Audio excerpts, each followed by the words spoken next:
2018లో ముఖ్యంగా Mahakutami Congress party, TDP, CPI, CPM, Janasamithi కలిసి పోటీ చేశాయి సార్. ఆడ విఫలం అవ్వడానికి ముఖ్య కారణం అప్పటికే వ్యతిరేకత ఉంది టీఆర్ఎస్ పైన. టీఆర్ఎస్ పార్టీ పైన చాలా పెద్ద వ్యతిరేకత ఉండే. కానీ మైనస్ ఏందంటారు అందులో? టీఆర్ఎస్ పార్టీ పైన వ్యతిరేకత అంటే శాసనసభ్యులను ఊర్లలోకి రానిలే ప్రచారానికి. ఎప్పుడైతే మొట్టమొదటిసారి ఫస్ట్ ఫేజ్లో జరుగుతుంటే చంద్రబాబు నాయుడు గారితో పొత్తు పెట్టుకున్నారు. అలయన్స్ ఇది అంతా అయింది.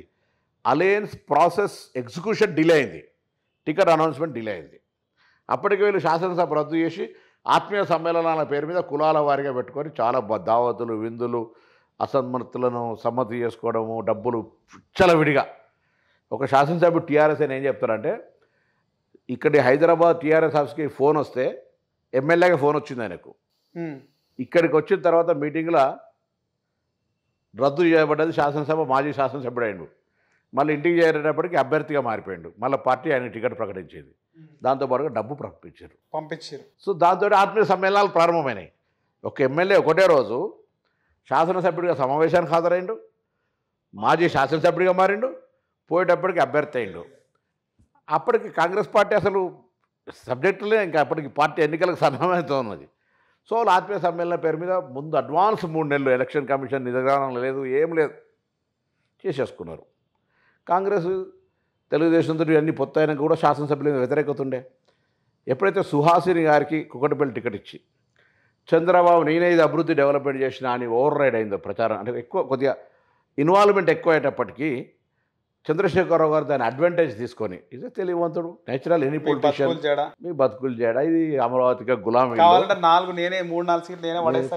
అమరావతి గులాం అని ఇట్లా రకరకాలుగా ఆనాడు దాన్ని సమర్థవంతంగా ఆనాడు నియమింపబడ్డ 6 కమిటీ దాన్ని సమర్థవంతంగా ఎదుర్కోకపోవడం, ఆయన 110 నియోజకవర్గాలు హెలికాప్టర్ వేసుకొని తిరగడము, ఆనాడు వ్యక్తిగతంగా లేదా పార్టీ పరంగా రామేశ్వరరావు వాస్తవంగా కాంగ్రెస్ సపోర్ట్ చేసిన ఆయన కూడా పొన్నా లక్ష్మి గారితో ఉన్న పర్సనల్ రియాక్షన్ తోటి ఇమ్మీడియట్గా కేసీఆర్ గారికి 100 కోట్లు ఎక్కువ ఇచ్చి చందా.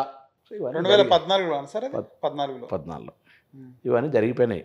2018 ఎన్నికలకు వచ్చేటప్పటికి మీరు అప్పటికి వర్కింగ్ ప్రెసిడెంట్, అంటే మీరు అప్పటికి రేవంత్ రెడ్డి జాయిన్ అవ్వడము, ఆయన వర్కింగ్ ప్రెసిడెంట్, మీరు వర్కింగ్ ప్రెసిడెంట్, ఆయన స్టేట్ వైడ్గా తిరగడం జరిగింది. మీరెందుకు తిరగలేదంటే ఏం చెప్తారు? నేను ఇప్పుడు జోగులాంబలో ఎన్నికల ప్రచారం జరిగింది, ప్రారంభ సభ జరిగింది, పోయినాం మేము కూడా.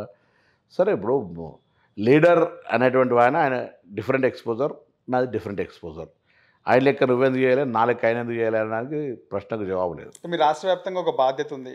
అవును, ఉండొచ్చు. నేనేమంటున్నా, నాకున్న పరిమితి, నాకున్న శక్తి మేరకు నేను చేయగలిగాను. అందరు ఆర్గనైజర్లు ఉండరు, అందరూ ఆర్గనైజర్ డిఫరెంట్ ఉంటారు, లీడర్ డిఫరెంట్ ఉంటాడు, కార్యకర్త డిఫరెంట్ ఉంటాడు. అనంత జరిగిన పరిణామాల్లో జరిగినాయి, ఎట్లా జరిగితే అట్లా జరిగింది. సార్, నాకు అంటే తెలంగాణ కాంగ్రెస్ పార్టీని చూస్తే ఒకటి అనిపిస్తుంది. అంటే ఇప్పటికీ నార్మల్గా స్కూల్లో కానీ ట్యూషన్లో కానీ ఒక టీచర్ లేనప్పుడు పిల్లలు ఏ విధంగా ప్రవర్తిస్తారో, అంటే ఒక నాయకుడి దగ్గర ఒక బాధ్యతాయుతంగా ప్రవర్తించట్లేదు ఇప్పటికీ.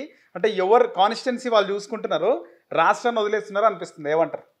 టెరిటోరియల్ రెస్పెక్ట్ అనేది లేదు, అది ఇబ్బంది అవుతుంది. 18లో అదే జరిగింది కదా సార్. అప్పటికి ఏమైతే నీ దగ్గర వచ్చి నేను ఊకే పుల్ల పెడుతుంటా, నా దగ్గర వచ్చి నువ్వు పుల్ల పెడతావు, ఈ బంద్ కానంతసేపు ఇబ్బంది అవుతుంది, వాస్తవమే. మీరు అన్నట్టు క్లాస్ టీచర్ లేని క్లాస్ రూమ్లో ఆ టేబుల్ ఎదుగు వచ్చి ఈ టేబుల్ ఎదుగు డిస్టర్బ్ చేస్తేనే కదా న్యూసెన్స్ అయ్యేది. ఇక్కడ కూడా అట్లే పరిస్థితి. You're saying different. జరుగుతున్న పరిస్థితిని మారడానికి రాహుల్ గాంధీ గారు, ప్రియాంక గాంధీ గారు, మా incharge Manikrao Thakre garu, they are doing well. But ఇంకా అటువంటి స్టిఫ్నెస్ రావాల్సిన అవసరం ఉంది. తప్పు ఒప్పు అనగలిగే కఠినంగా వ్యవహారం జరిగితే అంటే ప్రజాస్వామిక నియంత్రణతో రావాలి. సార్, మీ గుండెల మీద చేసుకొని చెప్పండి, రేవంత్ రెడ్డి కాంగ్రెస్ పార్టీలోకి వచ్చిన తర్వాత వర్కింగ్ ప్రెసిడెంట్ ఇచ్చినప్పుడు లేదా ప్రాధాన్యత ఇచ్చినప్పుడు మీకు ఏమనిపించింది?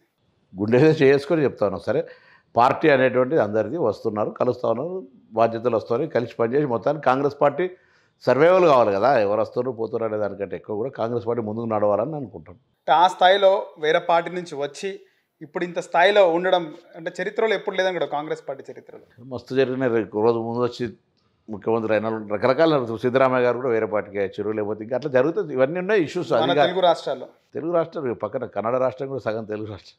ముఖ్యంగా అయితే కర్ణాటక ఎన్నికల ఫలితాలు, అంటే పక్కన ఉన్నటువంటి కర్ణాటక రాష్ట్రం, అక్కడ కాంగ్రెస్ పార్టీ అధికారంలోకి వచ్చింది, ఆ ఎఫెక్ట్ ఇది ఉంటుందంటారా? 100% ప్రభావం స్టార్ట్ అయింది. అట్లేం లేదు, ఉంటాయి కదా. పక్క రాష్ట్రంలోనే భారతీయ జనతా పార్టీ ఘోరంగా ఓడిపోయి కాంగ్రెస్ గెలిచిన తర్వాత దాని ప్రభావం ఉంటుంది కదా. సరే మీ సొంత నియోజకవర్గానికి వస్తే మీకు అక్కడ అంటే బండి సంజయ్ మీ మీద గెలిచిన పర్సన్, ఆయన్ని ఇప్పుడు రాష్ట్ర అధ్యక్షునిగా అంటే తొలగించినారు.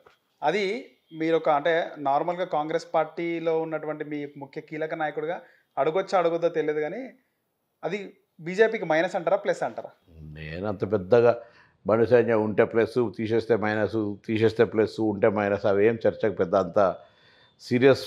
వాళ్ళ పార్టీలో ఇంటర్నల్ డిస్కషన్ నడుస్తుంది, ఎలిగేషన్స్ ఉన్నాయి, మంగళసూత్రాలు అమ్ముకొని పైసలు ఎట్లా వచ్చినాయని వాళ్ళ పార్టీలో అడుగుతూ ఉన్నారు. అటువంటివన్నీ నేను పెద్ద ఇంటర్నల్గా జోక్యం చేసుకునేది ఏం లేదు. కానీ భారతీయ జనతా పార్టీ కంటే ఎక్కువగా కరీంనగర్ పార్లమెంట్ మెంబర్గా ప్రజలకు అందుబాటులో లేకపోవడము, ప్రజా సమస్యల మీద భాగస్వామి కాకపోవడము, ప్రజా సమస్యల పట్ల పట్టించుకోకపోవడం ఎంపీగా అటల్ ఫ్లాప్.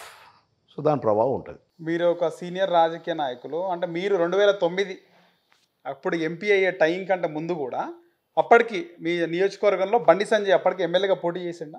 2009లో పొడి చేయాలి, 14లో పొడి చేసిండే ఆయన, మళ్ళీ 18లో పొడి చేసిండు. మీ తర్వాత అంతకుముందు కార్పొరేటర్, నేను ఎంపీ ఉన్నప్పుడు కార్పొరేటరే. కార్పొరేటర్ మీ దగ్గరికి వచ్చేవాడు ఆయన ఏదైనా పనుల మీద? అంటే అప్పుడు ఆయన ఏబీ ఆర్ఎస్ఎస్ వర్కర్గా తిరుగుతాను. నేను ఎన్ఎస్సీ లీడర్ని అప్పటికే, కాలేజీ ప్రెసిడెంట్ నేను.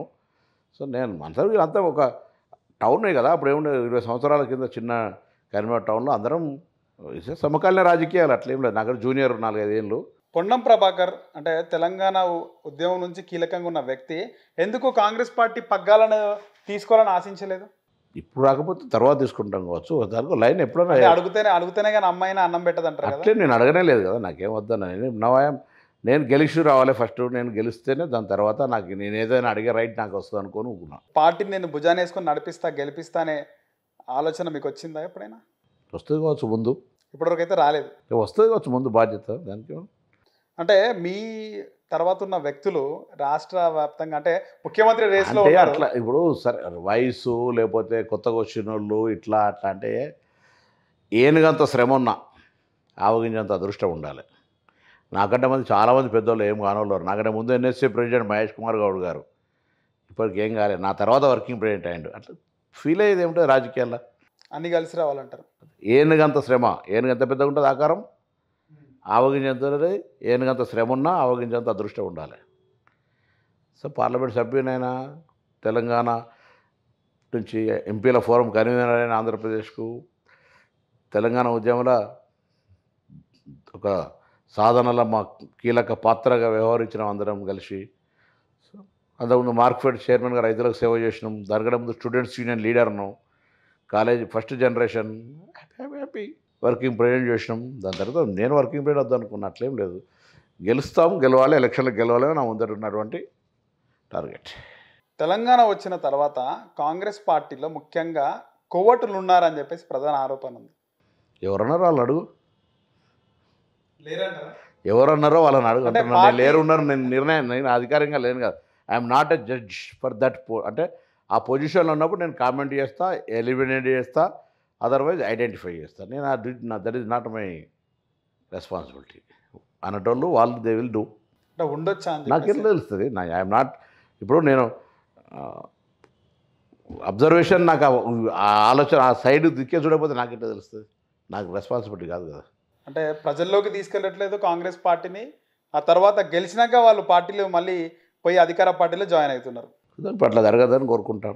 రీసెంట్గా ఒక వీడియో బాగా సర్క్యులేట్ అవుతుంది. తానా సభలో మీ టీపీసీసీ ప్రెసిడెంట్ చేసిన కామెంట్స్ అంటే సీతక్క ఉప ముఖ్యమంత్రి కాదు, సందర్భం వస్తే ముఖ్యమంత్రిని చేస్తా అంటే. అంటే మీరు అన్న కంటెక్ట్ చూడండి. అక్కడ విలేకరు అడిగిండు, ఎవరో ప్రేక్షకులు ఉప ముఖ్యమంత్రి చేయమన్నాడు. అరే ఉప ముఖ్యమంత్రి అయితే ముఖ్యమంత్రి కూడా అవుతుంది అన్నారు. ముఖ్యమంత్రి రేవంత్ రెడ్డి చేయగలుగుతాడా? కాదు కదా. ఇది పార్టీ ఎమ్మెల్యేలు.